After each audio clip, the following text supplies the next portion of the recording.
In 2021, Tunisian President Kais Saied's name began surfacing in headlines in ways it hadn't before. President Kais Saied announced... After President Kais Saied... President Kais Saied suspended Parliament... And suspended Parliament for 30 days. And suspended Parliament after violent protests broke out across the country. It was the height of the COVID-19 pandemic. Many alleged ongoing police brutality, and people struggled to make ends meet.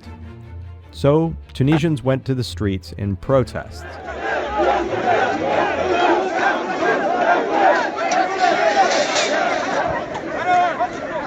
Mr. Saeed's response was to dissolve the government, circumventing ordinary legal procedures. He cited the need to make amendments to the country's constitution and political system. It was a popular move. The country had been in economic decline for years, a situation many attributed to the democratic system set up in the aftermath of the country's uprising in 2011. Before he was president, Mr. Saeed was an acclaimed legal scholar, specializing in constitutional law.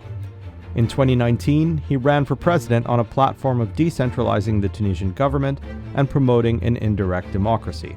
But although Mr. Saeed remains popular, many fear that in the last 3 years since his dissolution of the government, the president's growing centralization of authority has resulted in more of the very mistakes that he says he sought to avoid. Today, Tunisia suffers from persistently high inflation, shortages of essential goods, and a high national debt. Now, the country is gearing up for another presidential election on October 6th, as Mr. Saeed seeks to extend his power. Welcome to the Year of Elections, a podcast series brought to you by the Opinion Desk at The National. I'm Sulaiman Hakimi, The National's opinion editor, speaking to you from our studio here in Abu Dhabi. In this episode, we're hearing from The National's own North Africa correspondent, Ghaya Ben Mbarak, who has been covering this election closely. So Ghaya, welcome. Tell us a little bit about this election. Tell us about the candidates. We have Kais Saied, Ayashi Zamal, and Zuhair Maghzawi. Tell us a little bit about their platforms, and also, what's the kind of top view of their prospects going forward? Mm-hmm. So, as you know, we have three candidates. Mainly, of course, the top candidate is the President Kais Saied. He's known since his ascension to power, in 2019. He's been known as a political outsider, a constitutional law professor. He's been, as you know, in power for the past 5 years, and for the past 3 years since 2021, he had consolidated all branches of power after sacking the government and dissolving the parliament, and basically controlling all three powers: the executive, the legislative, and the judiciary.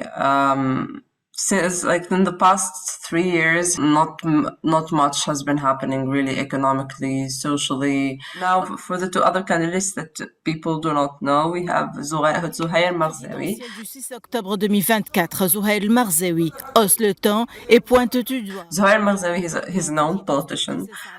He's part of the pan-Arabist movement, a national movement. He's part of the People's Movement. That's what his party called, and he is a known supporter of Kais Saied. His speech since his candidacy was confirmed, he's been quite a more expressive and giving a different speech than Saeed, and actually criticizing some of Saeed's policies in terms of freedom of speech, in terms of more political diversification. He even criticized some of the arrests that have been happening in the country, including coming next to the third candidates, Ayashi Zamal. A businessman, Ayashi Zamal, who is one of the candidates, was arrested shortly after the announcement. Ayashi Zamal is an engineer, an agricultural engineer by profession. He comes from Saliana in the north west. He has been voted as an MP before, but lots of people viewed him as a party jobber, going from one party to another. He is known in his region as someone who has given to his region, has invested to his region, has kind of started from scratch. He was arrested initially. He has over 25 cases regarding electoral crimes around the country. He was sentenced to 20 months in jail. So he is currently in jail. There's no law preventing him from continuing from remaining in the list of candidates, even in jail. But there's here like a legal dispute, legal debate on, what's going to happen if he wins. But I think people are not much focusing on that because the result is known for many. So let's talk about Saeed's record and what he's offering to Tunisia then. I guess let's start with what happened in 2021. So we mentioned in the intro that Mr. Saeed suspended the government. Did he suspend the government or did he shut down the government? He fired the government and initially suspended the parliament. And then later in March, like in 2021, he dissolved it completely. And he put his hand on the judiciary after dissolving the High Judicial Council. So from the get-go, he made sure that, he just took over all three branches of authority. But at the time, this was a very popular move. Yes. So explain to us where that popular support came from. I mean, it's not that common for a president to take such drastic measures and for the people to be behind them. So what explained that at the time? Yeah, so here's what needs to be known. So 2021, COVID was in his really epic point. Really, there were lots of people dying. Tunisia was not able to acquire the vaccine, even though it started rolling out. But because there was much political tension inside, between the parliament, the government, and specifically, I think between Saeid and his government, the government of Hisham Shishi, there was this power struggle between them.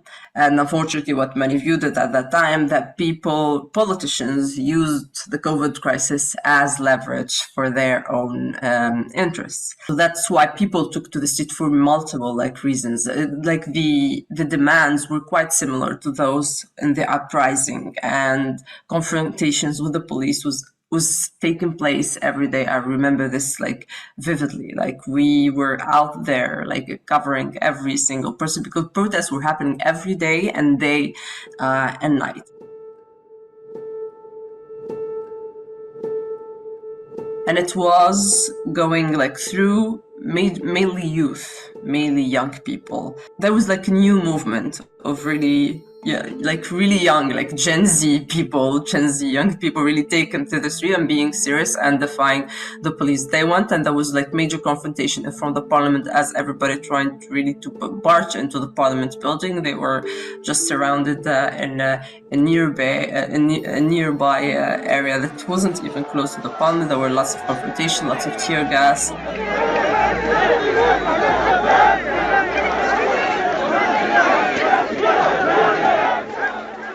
Lots of people were arrested, and then suddenly Saeid came out in the night, saying that he's going to implement Article 80 of the Constitution, and just talked about dissolving the parliament.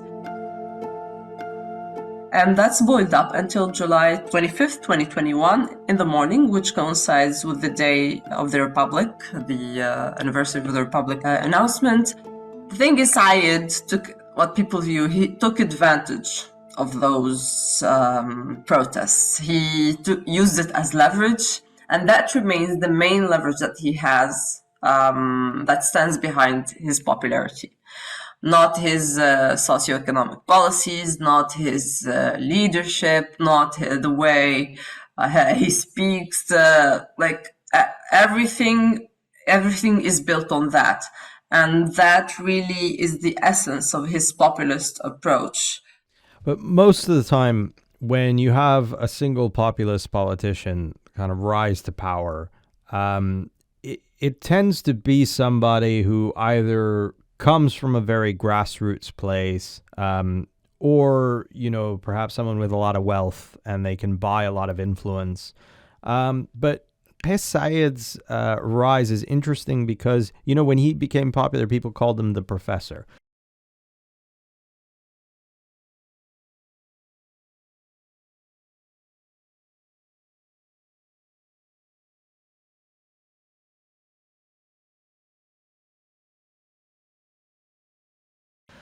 He was considered this very kind of academic, nonpartisan guy. He was a constitutional law expert. So this is not the normal character of a populist. So tell us about his kind of background before politics and what appealed in that to people. And does that background, is that character still here now in his presidency?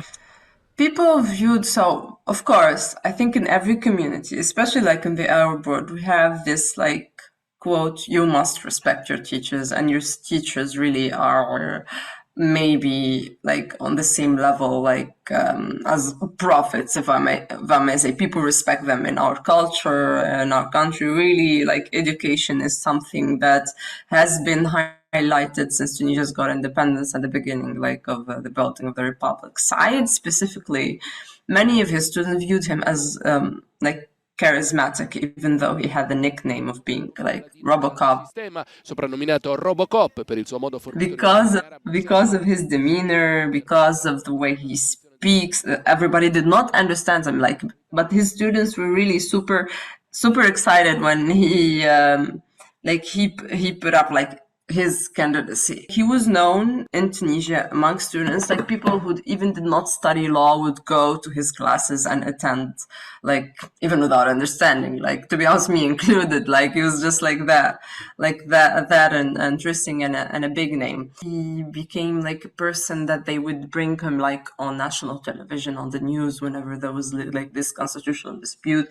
People would listen to him and would see him on TV explaining and giving explaining the law and being honest with the law. Even that connection, like with the people, being a person that the media bring out and listen to, and being like viewed as he's a kind of solution maker, whatever we can say, it made his rise like there. But that changed a lot. In the political debate, like that, we had a debate in 2019, which was really major. We had a televised debate between different political candidates. I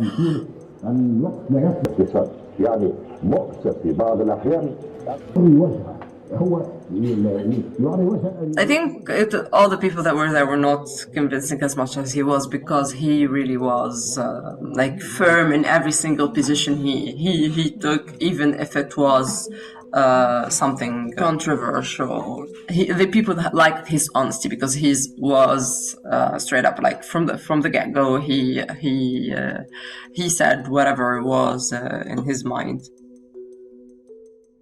That's why it was surprising, because he had no party behind him, but he had lots of students support him. There were like generations of students that he taught, and most of the students campaigned for him in all of the regions. And really, like, he taught in one of the most prestigious law schools in the country. So needless to say, most of those students really are powerful now. They are like the elite of lawyers, of judges, of experts, of diplomats. They are one of the elite in the country, and each one of them campaigned for him. The rhetoric that he's building, which is built on intimidation, is what's getting him there. He's intimidating everyone. He's intimidating the political class, intimidating businessmen, and intimidating people on the street. So what surprised me this time is, even since 2021, there were people still talking about politics, criticizing here and there. But now people literally do not want to give their names. They do not want to speak or get like, especially like speaking in front of television, or speaking like with radios, and giving their identity out. People are scared. This time you can see the impact of this change in Saeed's image, and this change in the way he dealt with power. they're seeing you can see the true impact there. Yeah, I mean, there's little doubt that there's a lot of pressure, perhaps pressure that Tunisia hasn't seen in a very long time on the opposition. We spoke about opposition candidates going to prison. You've spoken about people being, hesitant to speak out. But at the same time, it's hard to doubt the fact that Mr. Saeid, even 5 years into his term and 3 years since he dissolved the government, remains very popular. Actually, a lot of Tunisians really like him. I mean, if Tunisia's economy remains in a very difficult position, employment rates have not risen very much. There's still shortages of essential goods. It's a difficult time in Tunisia, and yet people still generally like the president. So what does that say about his prospects, next month as the country goes to an election? Mm-hmm. That was actually my thought, that he is very, very, very popular. Like, he is top popular. Like, when we spoke about Taboun in Algeria. I'm sorry for going back to there. That when I went out and began reporting prior to these elections, I was surprised that talking to random people, like at least 10 people, the majority of those people, they don't like him anymore. And they don't like him not in the sense they're going to vote against him, but they're not going to vote. With all these elements that you spoke about, the economy like really going down, the situation is not getting better for Tunisians, like food prices and inflation keep getting higher. Tunisia still have that image that when we were under a dictatorship, when we had Ben Ali, regardless of the situation of rights and freedom, their situation was better.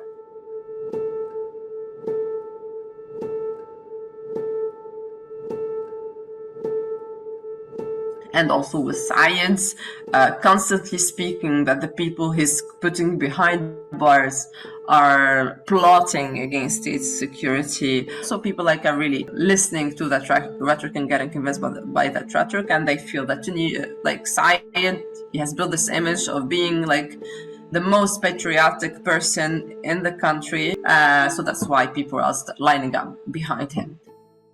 But that speech divided Tunisians in a way never seen. Now you are either patriotic or non-patriotic. If you are another politician who's against Saeid, you are non-patriotic.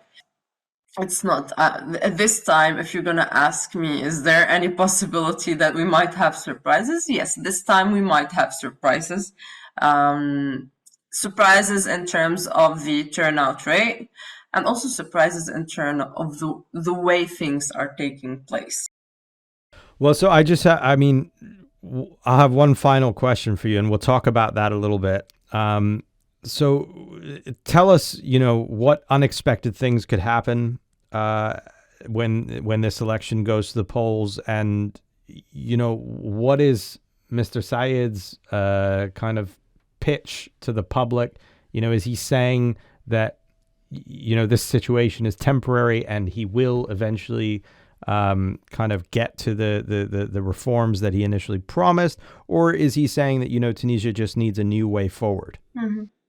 I mean, he's keeping the same slogan for his political campaign, the same one as 2019. Like the people want, let's rebuild Tunisia. So people keep wondering, you've been there for 5 years, weren't you able at least to start rebuilding Tunisia? It's the same thing. But one thing that I did not mention here is that you can't see that there are any elections taking place outside. It's very different from 2019. Even the posters with the candidates, like pictures, it's you really need to look around and go to multiple places in order to find those. You really can't sense that there are elections. Even during the parliamentary election, which voted to a parliament that is not very popular, there were some signs, but this time you can't see any sign of any elections. So that's one surprising aspect for Tunisia to have such election. The second aspect is the surprises could start now.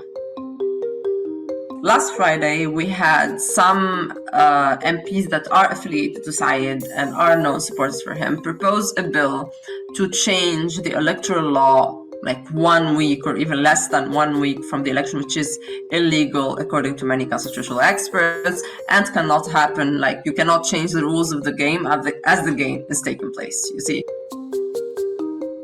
They're trying to change the electoral law in a way to strip the administrative court from its oversight power over these elections. And why is this happening?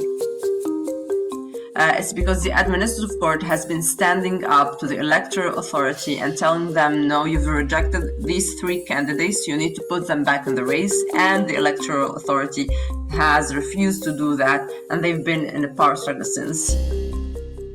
So the MPs that are standing with Saeid are trying to change this law, because if we go on and the administrative court's decisions are rejected, these elections, there would be questions of legitimacy over these elections.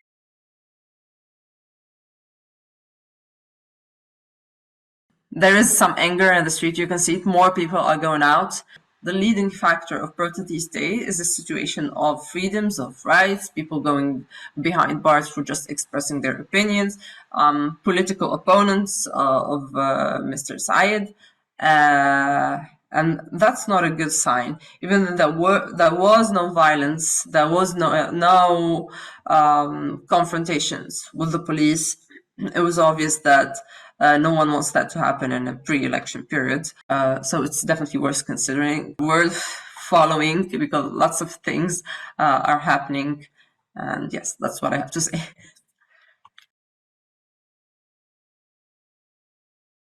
Very interesting. Thanks, Gaia. We'll leave it there. But that was great. I think we all learned a lot, actually.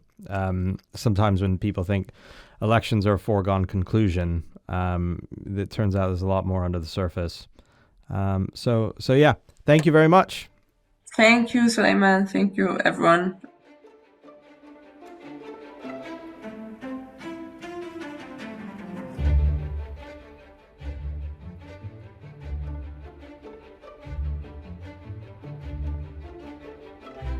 That's it from us this week at the Year of Elections. Thanks very much for listening. This episode was produced by Yasmin Attaji. Our editor is Doa Farid, and I've been your host, Suleiman Hakim. If you enjoyed this podcast, please find us on your favorite podcast app and hit subscribe.